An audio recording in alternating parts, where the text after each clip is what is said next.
MIAJAYE live. She's talking about grieving.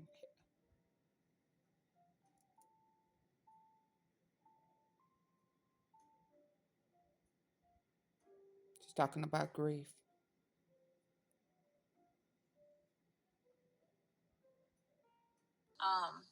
But he breaks it down really well and just telling you, like, you know, they're small griefs. And when you go through them small griefs, them breakups to, you know, and breakup, look, that's subjective. It may not be a small grief. But even having to relocate or just different things happen, right?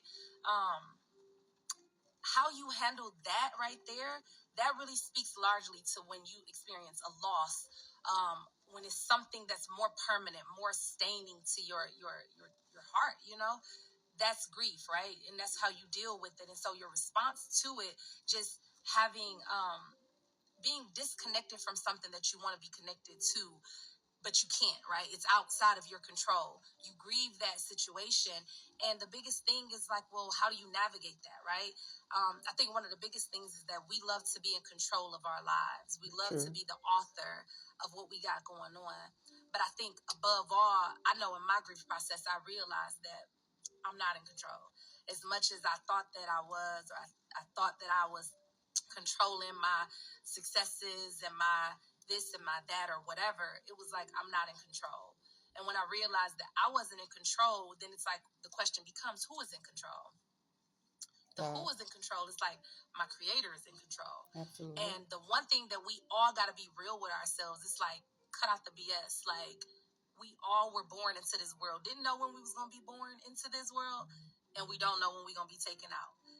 And not even that we don't know when we're going to be taken out. We don't know how we're going to be taken out. We don't know the day nor the hour. And so it's like, so that's such a heavy thing to kind of accept. But it's like, what do you do in between, right?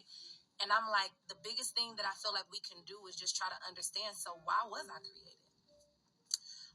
When my creator created me, you know, like, what did he want me to do? Did he want me to be bogged down by every small instance or big instance of grief, things that I can't, that's outside of my control, that I don't necessarily like?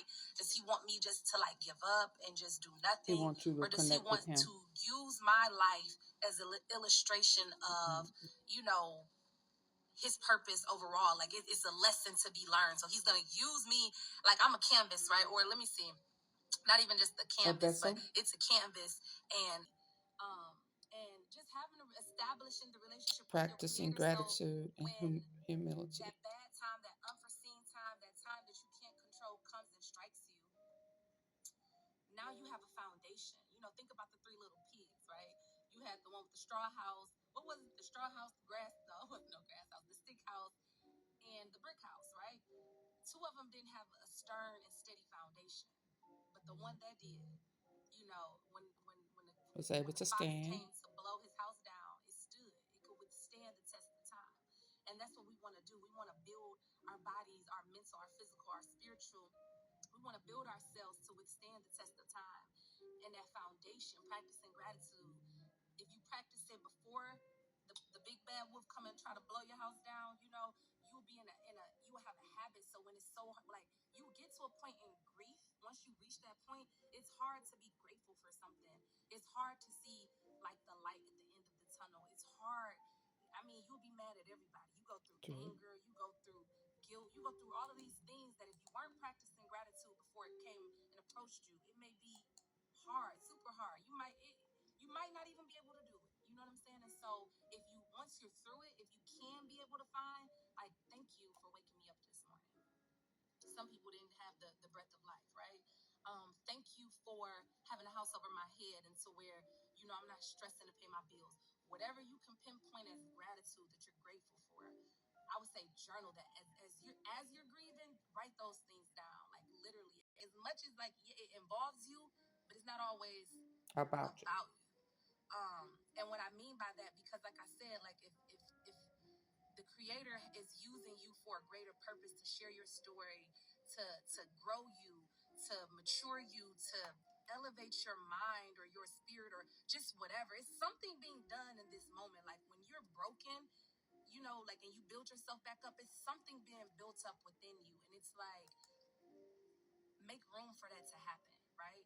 And don't be so caught up in like the why me. It's just purpose in it.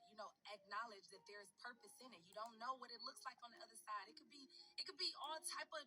We all face it, whether it's a loss or not. It's like it's something that's it's gonna elevate you. You know what I'm saying? What don't break you, you know what I'm saying, only makes you stronger. If you get to the bottom, it ain't no other way to go up but up.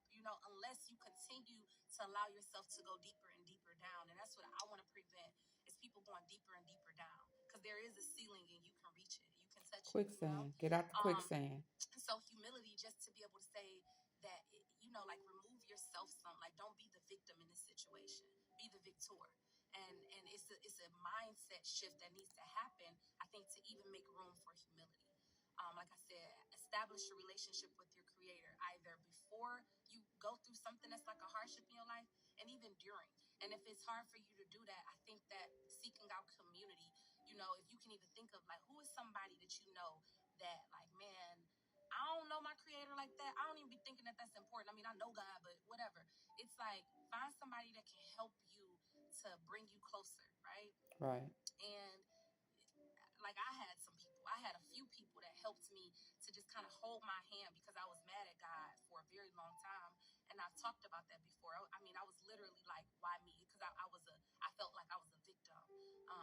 I was not, my humility wouldn't even allow me to see anything outside of the woes of me, right? And I just wasn't there, and rightfully so. Like, I don't think that's a bad thing to be. It's not